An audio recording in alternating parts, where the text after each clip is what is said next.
Gold, trusted gold buyers. మీరు తాకట్టు పెట్టిన బంగారాన్ని విడిపించి ఈ రోజు ఉన్న మార్కెట్ ధరకు కొనబడను.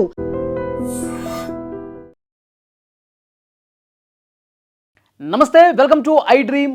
నేను వలి. ఇక్కడ స్క్రీన్లో కనిపిస్తున్నటువంటి ఈవిడ్ని చూస్తే చాలామంది గుర్తు పట్టేసి ఉంటారు. కానీ గుర్తు పట్టని వాళ్లకు చెప్తున్నా, ఈమె పేరు సోనం. మీకు మేఘాలయ హనీమూన్ మర్డర్ కేసు గుర్తుంది కదా, ఆ కేసులో ఉన్నటువంటి నిందితురాలు. ఇక్కడ కనిపిస్తున్నాడు భర్త రాజా రఘువంశీ. భర్తని చాలా దారుణంగా సుపారీ గ్యాంగ్కి డబ్బులు ఇచ్చి మరీ ప్రియుడితో కలిసి ఈ భర్తను రాజా రఘువంశీని హనీమూన్ అని చెప్పి మేఘాలయ వరకు తీసుకెళ్ళి అక్కడ సుపారీ గ్యాంగ్తో కత్తులతో పొడిపించేసి ఒక పెద్ద లోయలో పడేసి చంపేసింది ఈ కిలాడి లేడీ. ఈమె పేరు సోనం. ప్రస్తుతం అది ఎప్పుడో జరిగి సంవత్సరం అవుతుంది కదా, ఇప్పుడేంటి అని మీకు డౌట్ రావచ్చు. ఈవిడ గారికి ఇప్పుడు బెయిల్ వచ్చింది. రాజా రఘువంశీ కుటుంబం ఒక్కసారిగా ఆశ్చర్యపోయింది. అంటే పోలీసులు నిర్ధారించారు, ప్రాథమిక ఆధారాలు అన్నీ కూడా ఉన్నాయి, ఈమె కూడా ఒప్పుకుంది. ప్రియుడితో కలిసి చాలా దారుణంగా మా అబ్బాయిని చంపేసింది, మేము చాలా శోకంలో మునిగిపోయాం, ఈమెకి కఠినంగా శిక్షించాలని చెప్పేసి కోరుకుంటున్నాం.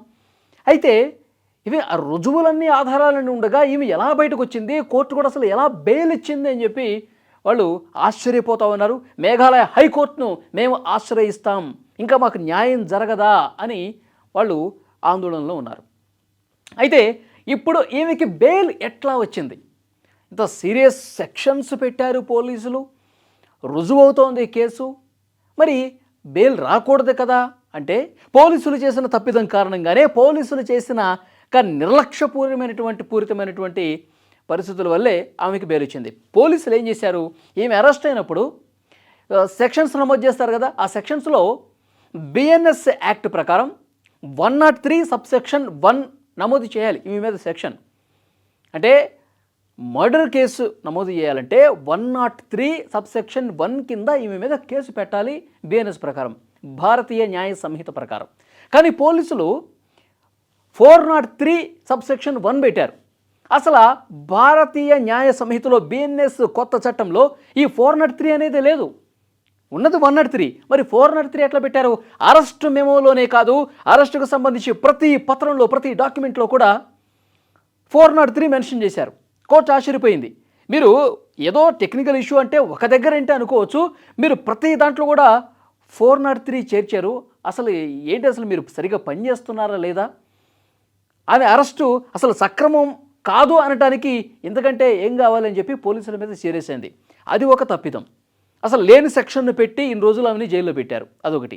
ఇక రెండోది, ఈమె అరెస్ట్ అయినప్పుడు మొదటిసారి ఘాజియాబాద్ కోర్టుకి హాజరైనప్పుడు న్యాయవాదిని కలుసుకునే పరిస్థితి కూడా ఈమెకి కల్పించలేదు. అంటే ఏదైనా ఒక కేసు నమోదైతే, అరెస్ట్ అయితే వాళ్ళకంటూ ఒక న్యాయవాదిని ఏర్పాటు చేసుకోవాలి కదా, న్యాయవాదిని కలుసుకోవాలి కదా. అంటే ఆమెకి రైట్ ఉంటుంది, చట్టం, రాజ్యాంగం ఎవరికైనా సరే ఒక హక్కు కల్పిస్తుంది తనను తాను ప్రూవ్ చేసుకోవటానికి.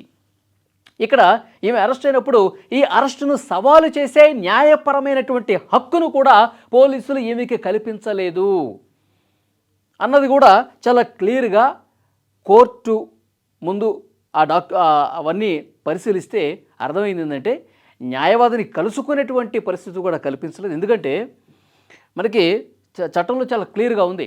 చట్టంలో ఒకటి ఉంది ఏంటంటే, నేరం రుజువయ్యేంత వరకు కూడా నిందితుడిగానే చూడాలి, దోషి కాదు. కాబట్టి దాని ప్రకారం, చట్ట ప్రకారం ఆమెకి హక్కు ఉంది, ఒక న్యాయవాదిని ఏర్పాటు చేసుకోవాలి, తన కేసు గురించి డిస్కస్ చేయాలి, తనను తాను ప్రూవ్ చేసుకునేటువంటి ఆ ప్రొసీజర్ కూడా పోలీసులు కల్పించాలి. కానీ అది ఆమెకి దక్కనీయకుండా చేశారు. కాబట్టి ఈ ఆమె అరెస్టు సక్రమంగా జరగలేదు అన్నది క్లియర్గా అర్థమవుతుంది. కాబట్టి ఈమెకి ఉన్న పళాన మేము బెయిల్ మంజూరు చేస్తున్నామని చెప్పారు. అంటే ఆమెకి బెయిల్ రావాలన్న ఉద్దేశంతో పోలీసులు ఈ విధంగా డ్రామా ప్లే చేశారని కూడా పెద్ద ఎత్తున చర్చ జరుగుతోంది. సో పోలీసుల మీద సీరియస్ అయింది, సరైనటువంటి సెక్షన్ పెట్టలేదు. సో రాజ్యాంగం ప్రకారం ఆమెకి ఉన్నటువంటి హక్కులను కూడా కాల రాశారు. కాబట్టి మేము బెయిల్ మంజూరు చేస్తున్నామని చెప్పి చాలా స్పష్టంగా కోర్టు చెప్పినటువంటి పరిస్థితి ఉంది. సో ఇప్పుడు దీని మీద మళ్ళీ రాజా రఘువంశీ ఫ్యామిలీ మేఘాలయ హైకోర్టుకు వెళ్తాం, దీన్ని మళ్ళీ క్వశ్చన్ చేస్తాం, వాళ్ళు ఏదో టెక్నికల్ తప్పులు చేస్తే మాకు అన్యాయం ఎట్లా చేస్తారని చెప్పి వీళ్ళ కుటుంబ సభ్యులు కోర్టును ఆశ్రయించే అవకాశం ఉంది. అసలు ఈ కేసు ఏంటంటే దేశం మొత్తం కూడా ఒక్కసారిగా సంచలనం అయిపోయింది. ఈ మహాతల్లి చేసినటువంటి పనికి ఒక్కసారిగా దేశం నిర్ఘాంతపోయింది. మే 11న వీళ్ళిద్దరికీ వివాహం జరిగిందండి.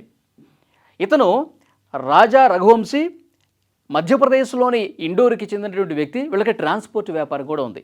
సో పెళ్లి సంబంధం కుదిరింది, పెళ్ళి అయిపోయింది మే 11వ తారీఖు. తర్వాత 20వ తారీఖున హనీమూన్ ప్లాన్ చేసుకున్నారు. హనీమూన్ ఎక్కడంటే మేఘాలయకి హనీమూన్కి వెళ్ళారు.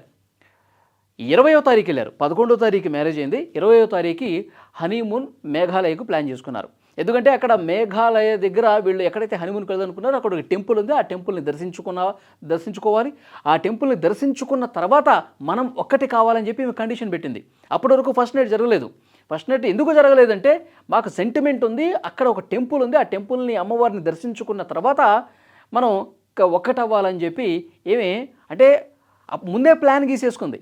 ఇతన్ని చంపించాలని చెప్పి ప్లాన్లో భాగంగానే ఆ టైం తీసుకొని సుపారీ గ్యాంగ్తో మాట్లాడించుకొని మేఘాలయకి వెళ్ళిన తర్వాత వాళ్ళు ఎవరికైతే సుపారీ ఇచ్చారో వాళ్ళందరూ కూడా వచ్చేసి కత్తులతో పొడిచి అతన్ని చంపేసి ఒక లోయలో పడేశారు. తర్వాత పోలీసులు ఇన్వెస్టిగేషన్ చేస్తూ ఉన్నారు. తర్వాత ఇద్దరు కనపట్టలేదు కదా, ఈమె కూడా ఫోన్ స్విచ్ ఆఫ్ చేసి వెళ్ళిపోయింది ఇటో. సో కుటుంబ సభ్యులు వీళ్ళు హనీమూన్ కానీ వెళ్ళారండి, ఎక్కడ కనిపించట్లేదని చెప్పేసి పోలీసులను అప్రోచ్ మిస్సింగ్ కేసు పెడితే పోలీసులు వెతికి సరిగ్గా 10 రోజుల తర్వాత జూన్ నెలలో వీళ్ళకి ఆ డెడ్ బాడీ అనేది ఒక పెద్ద లోయలో కనిపించింది. ఆ తర్వాత కొన్ని రోజులకి ఈమె సోనం అనే ఈమె ఎక్కడుంది, గజియాబాదులో నన్ను ఎవరో కిడ్నాప్ చేసేశారు, నాకు మత్తుమందు చెల్లారు, స్పృహ కోల్పోయాను, ఈ రాజా రఘువంశీ ఎక్కడ ఉన్నాడు అని చెప్పి డ్రామాలు ఆడటం ప్లే చేసింది. తర్వాత పోలీసులు అన్ని కోణాల్లో దర్యాప్తు చేస్తే ఫోన్ రికార్డ్స్, చాటింగ్స్ అన్నీ బయటికి తీస్తే ప్రియుడితో కలిసి కట్టుకున్న భర్తను పెళ్ళైన కొద్ది రోజుల వ్యవధిలోనే దారుణంగా చంపేసిందని చెప్పి క్లియర్గా అర్థమైంది. సో రఘువంశీ కుటుంబ సభ్యులు వాళ్ళు చాలా బాధను వ్యక్తం చేస్తుంటారు. అసలు పెళ్ళి ఇష్టం లేదని చెప్పొచ్చు కదా, అమాయకుడైనటువంటి మా కొడుకుని ఇంత దారుణంగా చంపి లోయలో పడేయాలా, అసలు ఈమెకి మనస్సాక్షి ఉందా, ఈమె అసలు మహిళనా, అసలు ఆడజాతిలో ఈమె అసలు ఎలా పుట్టింది, సో ఇంత దారుణమైనటువంటి మహిళలు కూడా ఉంటారా, ఇంత దారుణమైన మనస్తత్వాలు కూడా ఉంటాయా అని చెప్పి దేశం మొత్తం కూడా చర్చ జరిగింది. సో అలాంటి సోనంకి ఈరోజు బెయిల్ రావడంతో వీళ్ళ కుటుంబ సభ్యులందరూ కూడా చాలా బాధకు గురవుతూ ఉన్నారు. మళ్ళీ మేము కోర్టులో పిటిషన్ వేస్తాం, ఈమెకి ఇంకా తగిన శిక్ష పడలేదు, యావజ్జీవ కారాగార శిక్ష ఉండాలి, జీవితాంతం ఈమె జైల్లోనే మగ్గాలి, అంత దారుణమైన పని చేసింది, మరొక మహిళ ఎవరూ చేయకుండా ఉండాలంటే ఈమెను కఠినంగా శిక్షించాలని చెప్పి వాళ్ళు డిమాండ్ చేస్తూ ఉన్నారు. మళ్ళీ కోర్టును అప్రోచ్ అయ్యే పరిస్థితి కూడా ఉంది.